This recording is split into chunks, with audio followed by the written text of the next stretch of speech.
We begin tonight with news that the federal government is set to scrap over 40 years of nutritional guidelines concerning cholesterol. That is in our diets. The Washington Post reporting tonight that the feds are about to withdraw long-standing warnings about eating cholesterol-laden foods like eggs, dairy, and meat. Some cardiologists say those guidelines have been wrong for decades. With us now, our resident cardiologist, Dr. Campbell, and supermarketguru.com's Phil Lempert. Welcome to you both.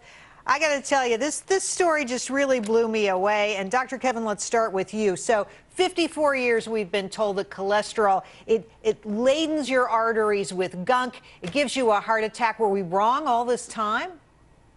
You know, we know that cholesterol does, in fact, lead to heart attack and stroke. However, dietary cholesterol, we just don't have enough data to make these sweeping recommendations. What's the difference between those two, Dr. Kevin? What do you mean? I don't understand. So our bodies make cholesterol, process cholesterol, and we also eat cholesterol.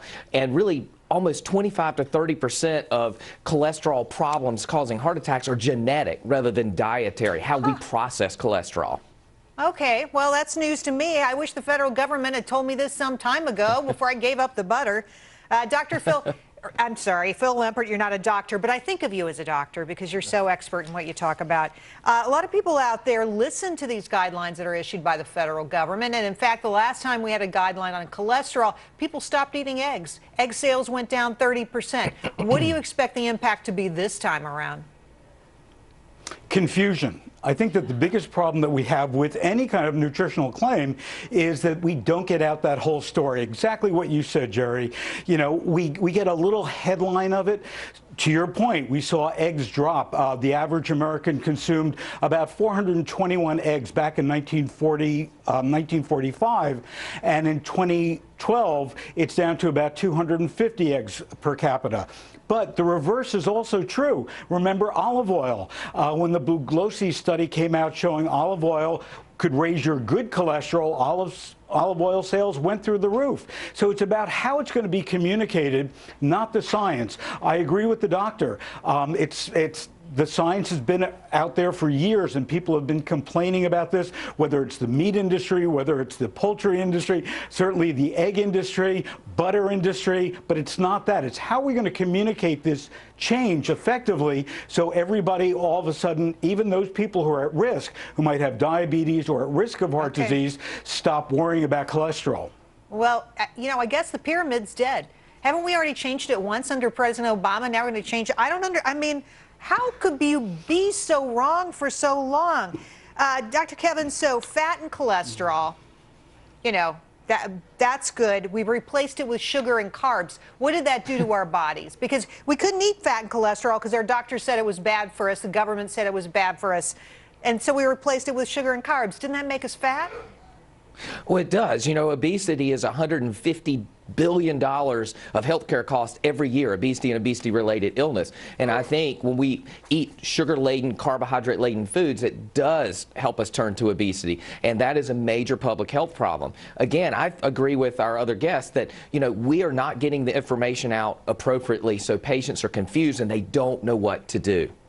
Don't know what to do. Phil Lempert, who do you think people really believe on the issue of diet these days? Because every time I talk about the most recent study on XYZ, people just look at me and roll their eyes. Unfortunately, Jerry, they believe Dr. Google. That's where they're going for information. You know, they're not going to a physician. They're not going to a registered dietitian. Survey after survey shows that people trust the information on Google, of which maybe half is true and half are paid ads, more than they do even a doctor. So we need to really step up the plate on how we're going to communicate this information. And it's not the pyramid we're talking about. We're talking about the nutritional facts label, the recommendations that are on the side of every single package. And that's where it's going to hurt people to not understand. Phil, before you go quickly, we don't have a lot of time. Organic milk, big shortages. Wanted to ask you, since you're the guru on supermarkets, why is this happening, and does it really matter? I mean, is this stuff really that much better for you? Well, let me answer your second question first. Keep in mind, most people actually buy organic milk to get rid of growth hormones that are used in milk. Very few milks today have growth hormones or RBST. So read the label. If it says no RBST, no growth hormones, you don't have to buy the organic milk if that's your reasoning. And it's all about the shortage of water in California. California represents 21% of all the milk that's sold in this country. There's no grass out there for these cows to eat. Right. They have to be out there at least 120 days in the wild blue yonder eating fresh grass. There's no grass. Milk is going to go up over $5 a half a gallon. Ouch. When it comes to organics. Oh, boy. Well, Phil, we're going to have to let you go. Dr. Campbell's coming back for another segment. I gave you a short shrift here, but let me just say one thing. Eggs, bacon, and butter, baby, let's go. I love this. This is good news for me, personally. I think a lot of people feel the same. Thanks, guys. And now to the West Coast, where you...